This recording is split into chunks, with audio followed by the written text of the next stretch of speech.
Assalamualaikum. Waalaikumsalam. Selamat Iya. datang, Mbak. Silakan duduk dulu. Iya, terima kasih. Silakan duduk dulu ya, biar nyaman.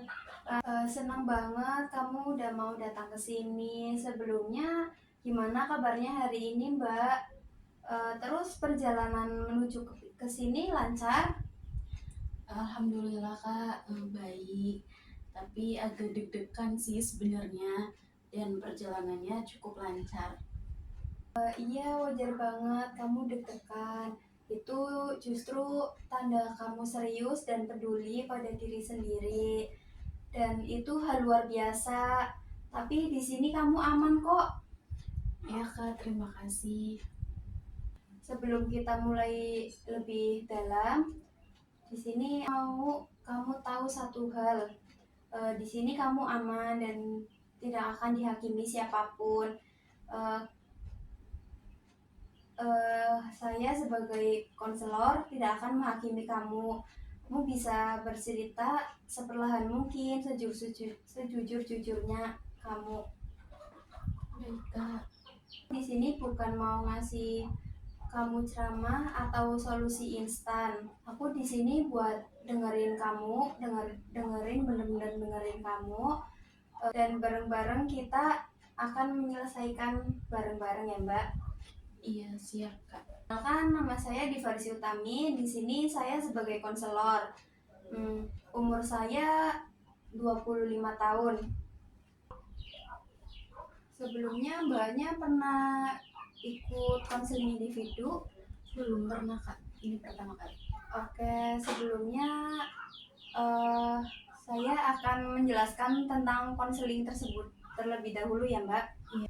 Konseling itu bukan berarti kamu gila atau ada yang salah sama kamu. Konseling itu ruang aman buat kamu ngobrol dan keluarin apa yang kamu pendam selama ini. Di sini kita akan mencari bareng-bareng dan saya juga tidak akan menghakimi Mbaknya.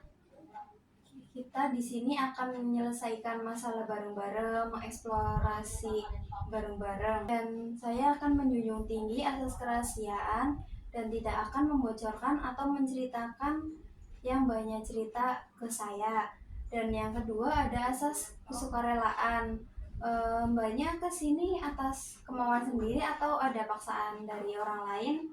Kebetulan itu atas keinginan saya sendiri Kak. Oke, Mbaknya udah di tahap asas kesukarelaan. Dan yang ketiga ada asas keterbukaan. Banyak di sini bisa cerita sejujur-jujurnya dan seterbuka mungkin. Dan saya minta tolong banyak bisa cerita sejujurnya ya, biar kita bisa menyelesaikan masalah bareng-bareng. Iya Kak. Untuk waktunya mau berapa menit? Mungkin kan ini pertama kalinya ya Kak. Mungkin menurut saya 20 menit saja Kak.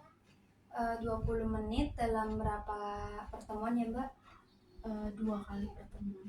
Oke, kita sepakati ya. 20 menit dalam 2 kali pertemuan. Iya Kak. Ada yang mau ditanyain dulu? Tidak ada sih Kak untuk sekarang. Oke, sekarang aku pengen kenalan lebih dalam sama kamu. Bisa ceritain nama, umur, dan kegiatan sekarang. Oke, terima kasih Kak.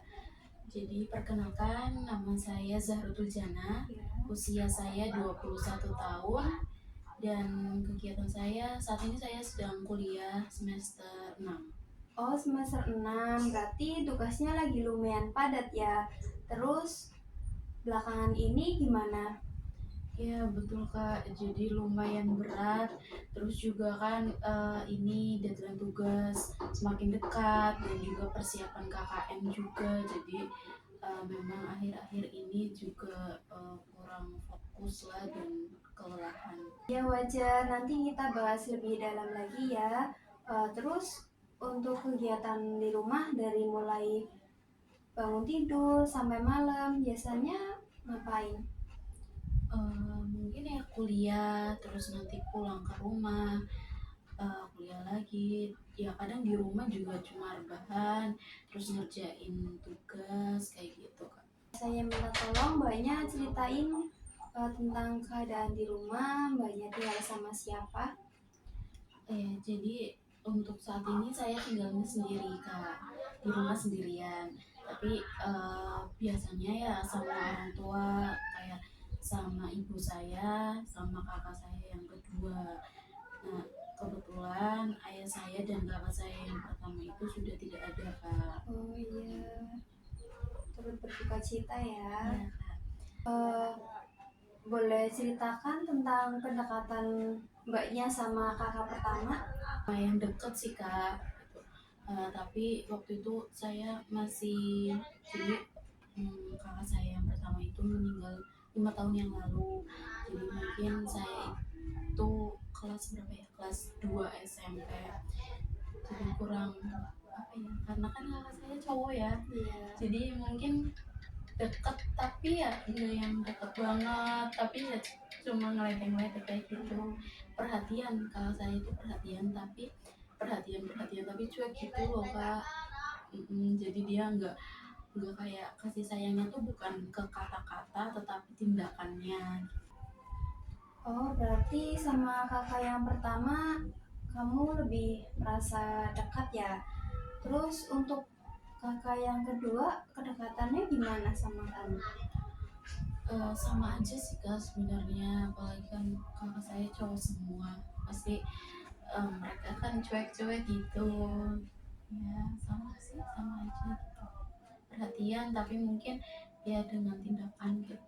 Oh, berarti kakak yang pertama dan yang kedua itu sama ya, tapi mungkin untuk untuk memberi rasa kasih sayangnya ya, Mbak. Iya betul. Oh iya, tadi Mbaknya bilang ibu lagi merantau ya. Betul. Terus pas kalau ibu lagi merantau, untuk komunikasinya gimana, lancar? Eh, Jarang sih Kak, sebenarnya lancar ketika ibunya juga nggak repot kayak gitu, kayak mungkin Sabtu Minggu akunya juga kan nggak kuliah, jadi Iya. mungkin kita bisa komunikasi. Tapi ketika mungkin ibu ada pesanan atau sayanya juga ada kayak mengerjakan tugas kelompok kayak gitu, ya mungkin ya kita cuman apa ya, paling SMS apa chat-chat kayak gitu.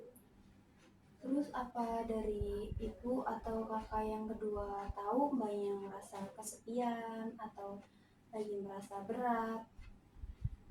Mungkin tahu ya Kak, cuman ya saya juga nggak mau membuat ibu khawatir, jadi saya lebih banyak menceritakan hal-hal yang menyenangkan aja sih kalau telepon kayak gitu. Boleh aku tanya tentang bapak lebih dalam? Tetapi itu tergantung kamunya aja. Kalau kamu siap nggak apa-apa, kalau enggak juga nggak apa-apa kok. Boleh Kak, akan aku coba. Bapak seperti apa orangnya? Boleh Mbaknya ceritain? Bapak itu orangnya humoris, hangat gitu, tapi juga tegas ketika memang diperlukan untuk tegas gitu. Dan apa ya, saya cukup dekat dengan bapak karena saya itu ya tadi Kak, orang tua saya itu sebelum bapak meninggal merantau juga di Jakarta. Jadi saya kalau di warteg itu kan yang diperlukan tenaga perempuan ya yang lebih banyak ya, masak kayak gitu. Jadi ibu tuh yang sering di sana kayak gitu. Nah bapak itu pas itu ya saya sama bapak pulang untuk menghadiri hajatan saudara. Ternyata ada pendaftaran siswa baru gitu loh di SD. Nah saya lihat teman tetangga saya itu kayak pada daftar, saya mau, jadi akhirnya ya bapak yang daftarin lagi, semisal SMP pun bapak yang daftarin. Jadi banyaklah momen-momen sama bapak karena ya bapak yang sering bolak-balik ke rumah untuk nengokin saya kayak gitu. Berarti sebenarnya Mbaknya lebih dekat sama bapak. Iya,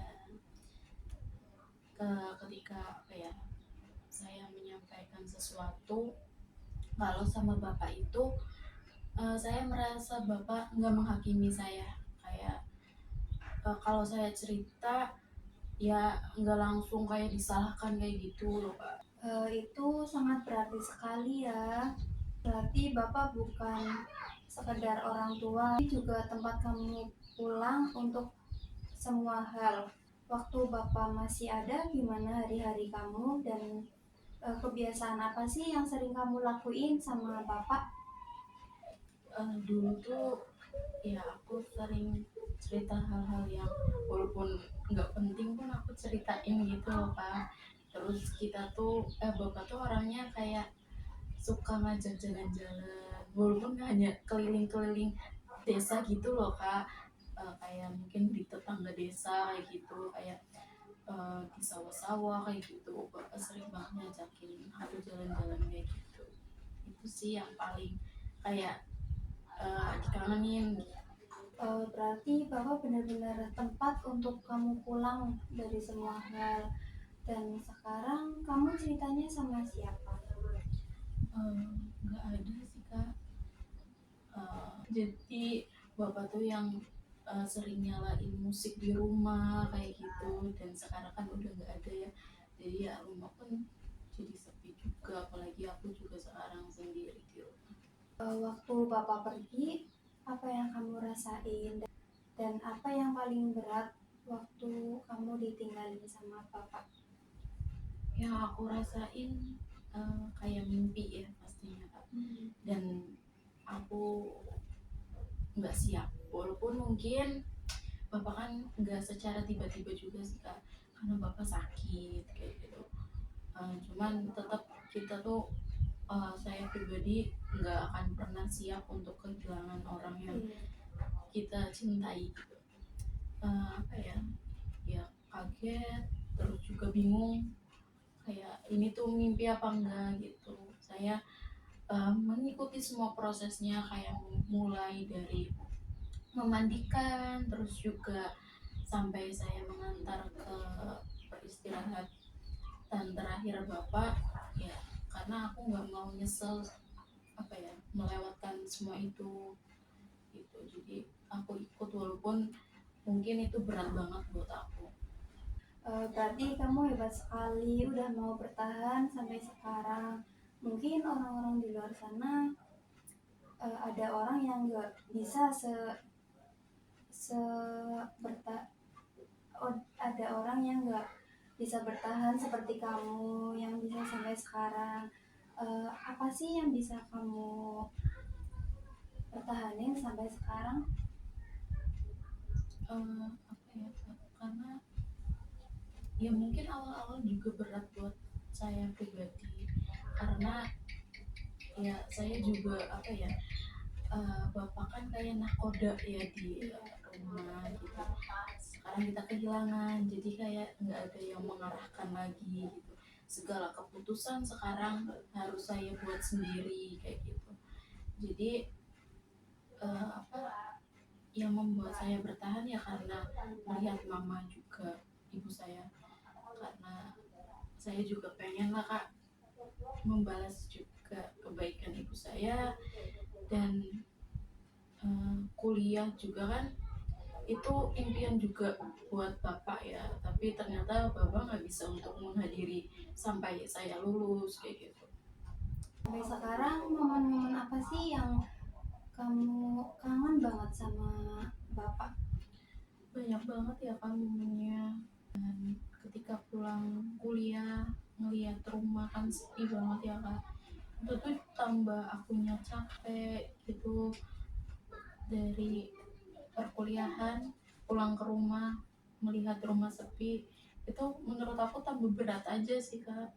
Tadi banyak bilang merasa kesepian kalau di rumah, apalagi kalau merasa capek dan berat. Kesepiannya itu seperti apa? Apa boleh mbaknya bisa gambarin? Jadi nggak ada suara siapapun gitu loh kak, aku pulang ya aku sendirian di rumah, rumah sepi banget kayak gitu, nggak ada suara bapak lagi gitu. Biasanya kan ada bapak ada ibu juga kan kalau semisal mereka lagi pulang ke rumah kayak gitu, nggak di Jakarta, rumah kan rame kayak gitu, sekarang kan sepi. Waktu ngelihat keadaan rumah kamu sepi itu, yang pertama kali muncul di pikiran kamu apa? Akhirnya itu saya berandai-andai gitu loh Kak, andai bapak masih ada ya gitu, pasti rumah nggak sesepi ini. Mama juga nggak mungkin merantau lagi kayak gitu. Oh, berarti rumah itu sendiri banyak kenangannya sama bapak ya? Iya Kak, di mana-mana tuh pasti ada aja momen yang mengingatkan ke saya tentang bapak. Jadi rumah yang harusnya jadi tempat kamu pulang, sekarang justru jadi tempat yang bikin kamu rasa kehilangan ya? Iya Kak, tepat sekali. Kamu bilang orang yang pertama tahu semua hal-hal baru yang kamu tahu, kamu ceritanya sama papa. Terus sekarang, untuk sekarang banyak ceritanya ke siapa? Aku lebih banyak mendem sendiri sih Kak sekarang. Paling mungkin kayak nulis-nulis di catatan HP kayak gitu. Ada nggak sih momen dimana kamu pengen banget cerita sama bapak, tapi nggak bisa? Rasanya gimana waktu itu? Kayak mau cerita tapi aku bingung loh Kak, kayak mau cerita ke siapa ya kayak gitu. Selama 2 tahun ini ditinggal sama bapak, kamu pernah nggak bener-bener ngeluarin semua perasaan kehilangan itu, atau kamu memilih memendam sendiri? Aku lebih banyak memendam sih Kak. Aku berusaha untuk terlihat kayak ya udah baik-baik aja kayak gitu, apalagi di hadapan orang-orang lain. Jadi mungkin sedih-sedihnya kayak nangis-nangisnya itu ya saat aku sendirian kayak gitu. Menurut pandangan kamu sendiri, kamu udah merasa ikhlas kehilangan bapak, atau ada bagian dari kamu yang belum selesai? Menurut saya masih belum sepenuhnya untuk ikhlas, itu masih proses menurut saya Kak. Karena apa ya, ya kadang mungkin saat saya merasa capek kayak gitu, tentang semua hal ya Kak, kayak perkuliahan terus juga rumah sepi kayak gitu, saya akhirnya berat banget. Mungkin saya kayak akhirnya kayak berandai-andai lagi. Terus ketika mungkin melihat teman-teman saya masih bisa sama orang tuanya sama bapaknya kayak gitu ya, kayak ada rasa mungkin oh ternyata aku udah nggak bisa loh gitu, nggak bisa ketemu lagi kayak gitu. Tapi juga ada rasa kayak terima kasih ke Allah, kayak sudah mau meminjamkan bapak yang luar biasa hebatnya, walaupun mungkin eh, cuma 19 tahun kayak gitu, tapi itu apa ya, udah luar biasa banget sih buat aku Kak. Kalau bapak masih ada sekarang, apa sih hal-hal yang pengen kamu ceritain ke bapak? Mungkin maaf ya Kak, Ya nggak apa-apa. mungkin kayak aku kan anak yang nggak biasa kayak ngomong aku sayang sama bapak kayak gitu, mungkin itu yang akan aku omongin kalau bapak masih ada. Dan kayak aku kangen sama bapak, terus apa ya, mungkin ini gimana ya Pak, aku tanpa bapak harus gimana kayak gitu. Nggak apa-apa mbak, nangis aja dulu. Makasih ya udah mau ngomong. Itu butuh keberanian yang luar biasa. Dan aku mau kamu tahu, rindu yang kamu rasain itu nyata dan wajar. Di sini nggak sendirian kok. Masih ada orang-orang terdekat kamu, dan di sini juga ada saya. Semua perasaan yang kamu rasain kayak capek, sedih, sepi, kangen, ngaruh nggak sih sama kegiatan kamu yang sekarang di perkuliahan atau sama temen? Ngaruh banget sih Kak. Eh, itu tuh buat aku kayak males ngerjain tugas akhirnya. Terus juga kadang kalau emang aku capek banget kayak gitu, aku jadi jarang ngobrol loh sama orang lain kayak gitu. aku lebih banyak mungkin menghabiskan waktu di rumah sendirian kayak gitu. Terus gimana tidur kamu dan nafsu makan kamu? Itu juga cukup terganggu ya Kak, jadi aku banyak begadang sekarang, terus juga makan, apalagi ini kan aku sendirian ya Kak, kadang tuh ya aku makannya tuh ya nggak teratur juga. Ada hal-hal yang dulu kamu sering lakuin gak sih? Terus sekarang tuh nggak kamu lakuin karena kondisi yang sekarang ini? Dulu aku suka baca novel gitu loh Kak, tapi sekarang tuh udah mungkin malah nggak pernah lagi untuk baca novel. Apa ada keinginan mau ngelakuin kayak gitu lagi? Pengen banget, bahkan kayak mungkin aku bisa loh kayak ketika aku kesepian kayak gitu kan, ya udah aku alihin aja ke baca novel, ke hal-hal yang positif lainnya. Oh iya, boleh boleh dicoba lagi Mbak. Mungkin beberapa minggu, 1 minggu atau 2 minggu. Terus untuk hasilnya Mbaknya bisa sampaikan ke saya. Oh iya, baik Kak. Kita udah ngobrol cukup panjang hari ini, dan aku menghargai kejujuran dan keberanian kamu cerita semua hal ini. Itu butuh keberanian, dan sekarang kamu udah beranian ceritain dan ngeluarin semuanya. Tapi yang kamu lakuin ini tuh kelihatan. Oke, semuanya dari yang kamu ceritain hari ini, aku menangkap bahwa kamu sedang menanggung beban yang berat. Aku menangkap bahwa kamu sedang menanggung beban yang berat. Kehilangan bapak yang begitu dekat, kehilangan bapak yang begitu dekat, kehilangan ibu yang sedang merantau, dan kehilangan kakak pertama yang lumayan dekat, dan kakak yang kedua. Itu semua bukan beban yang kecil, dan kesepian yang kamu rasain sekarang bukan sekedar kesepian di rumah, tapi ada kerinduan yang sangat dalam ke bapak